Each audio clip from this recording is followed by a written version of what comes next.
It's often overlooked that the United States didn't declare war on Nazi Germany during the Second World War. Rather, Hitler performed that honour himself after the Japanese attack on Pearl Harbor in December 1941.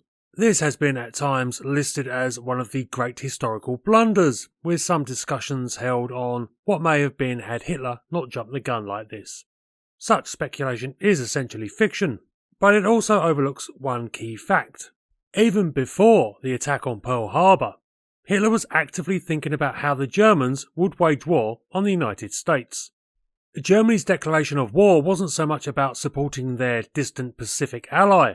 It was Hitler seizing an opportunity for events that he firmly believed were inevitable and, with Japan's attack, now appeared the optimum moment to initiate. Following Germany's defeat of France in the summer of 1940, he boasted to Mussolini that the Luftwaffe would have a fleet of long-range bombers capable of hitting the east coast cities of the United States by late 1941. There is also documentary evidence that in October 1940, he was exploring the possibility of seizing islands in the Atlantic, such as the Azores and Iceland, for use against the United States in the event of war. In fact, in March 1941, the Nazi German Aviation Ministry, the RLM, issued an order for 24 new long-range bombers that were under development by Messerschmitt, with materials to be allocated for the immediate construction of 6 pre-production test aircraft. This was actually part of the ongoing saga of what would become the Me-264, one of the proposed Amerika bombers. And this aircraft was both a product of, and beset by, the intrigues and personality clashes that scourged many of the development projects of the Third Reich. What was ultimately to develop into the Me-264 had its roots in pre-war research projects and prototypes that Messerschmitt had been developing.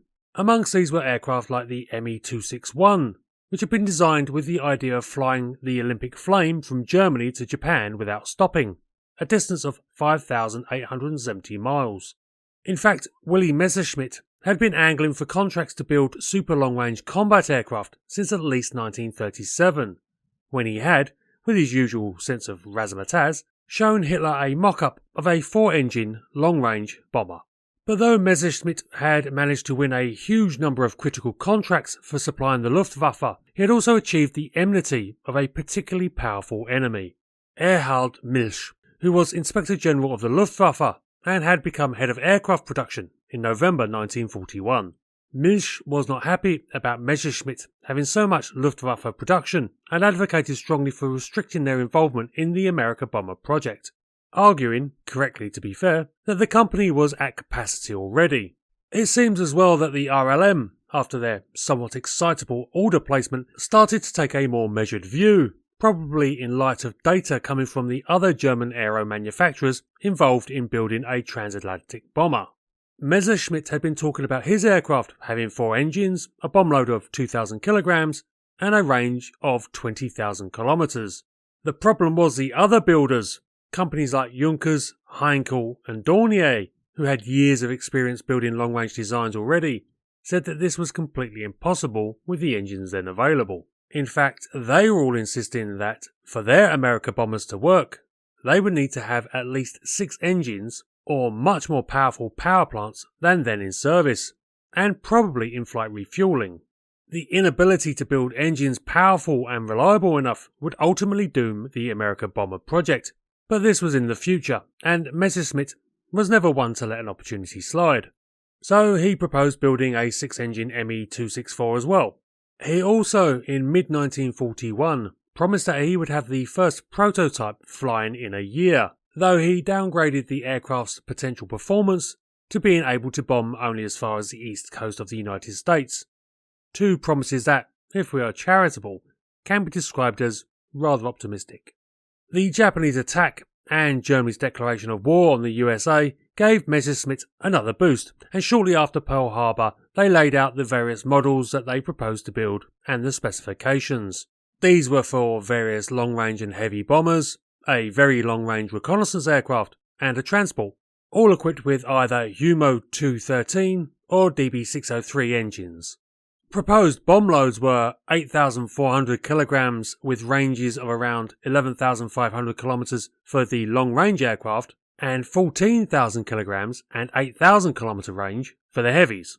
In fact, Milch's predictions on both the Messerschmitt company's capacity and its namesake's tendency to be overly optimistic proved right, and by February 1942, with the company fully committed to building as many existing aircraft as it could, with Germany now fighting the Soviet Union, the construction of the prototype Me-264s had slowed to a crawl. This led Milch to cut the orders to just 3 prototypes. He also ordered that Me-264 development be turned over to Dornier, but they too were operating above their capacity. So, in April, Milch dispatched a commission to look into the proposals on the new long-range bombers, especially interested in what the reality was with the Me-264. This concluded that though, in fact, the Me-264 would not be suitable as a bomber for attacking the United States, it would serve as a critical intermediate step design towards achieving that goal. The report also pointed out that all the proposed Amerika bomber designs were following exactly that course, with intermediate designs being built first, and that the Me-264 would actually be useful as a naval reconnaissance aircraft to liaise with U-boats attacking the convoys in the mid-Atlantic.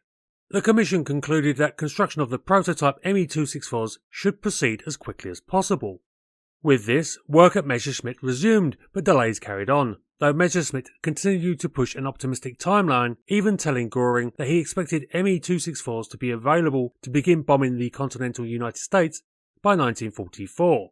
But it wasn't until the 23rd of December 1942 that the first prototype, the Me-264 V1, made its first flight. In terms of its construction, the aircraft had a very clean superstructure of circular cross-section for minimised drag to improve fuel efficiency, a profile that looks, superficially at least, like the American B-29 heavy bomber. Because of its intended role as a long-range aircraft, behind the cockpit was a rest area for the crew. The huge wings had a span of 43 metres, were shoulder-mounted and featured a slight backward sweep with a sharp taper towards the wing tips. They also housed the 4 engines, Junkers Umo 211Js, that produced 1,400 horsepower each, and the fuel tanks, 9 per wing. No armament was fitted, as this aircraft was intended purely for flight trials. The initial flight went smoothly until landing, where the brakes failed, and the Me-264 V1 ended up running off the runway and stopping in a ploughed field.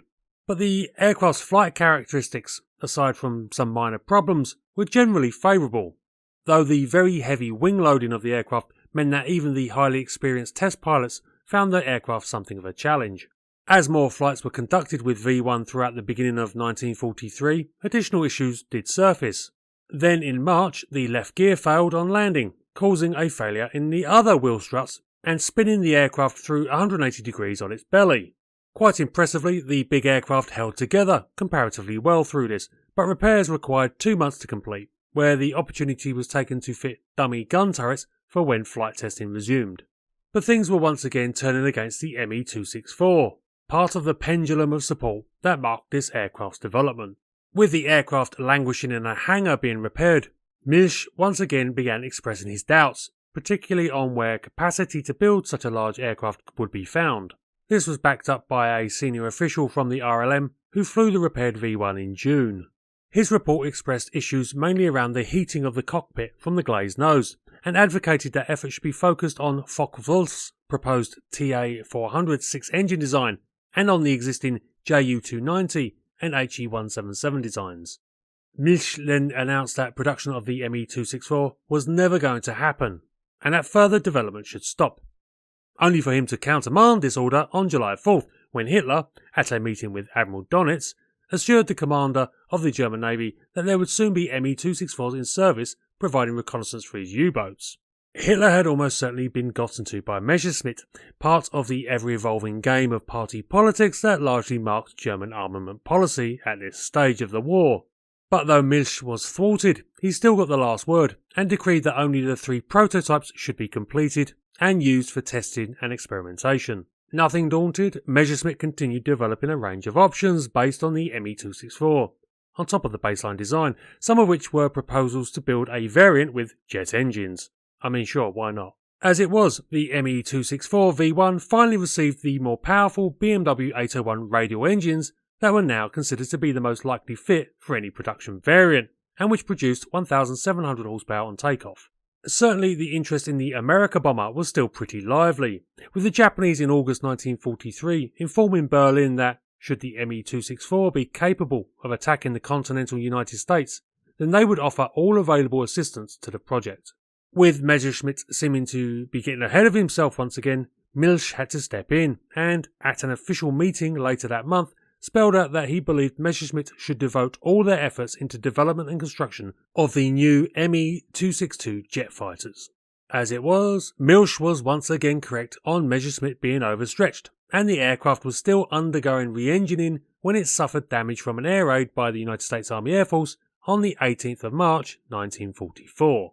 Please note, a lot of earlier sources state that this raid destroyed the second prototype, the Me-264 V2.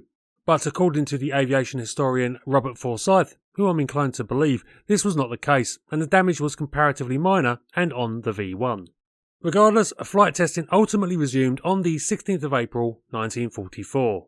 And this progressed reasonably well, with the Me-264 still having several niggles and issues to be resolved, many of them seeming to be quality control ones.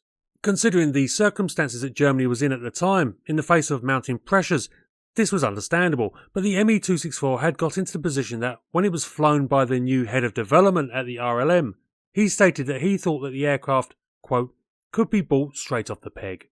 But as said, further development was still needed, and then on the 18th of July 1944, disaster well and truly struck when the US AAF managed to finish the job and destroy V1, the only complete Me-264, in another bombing raid.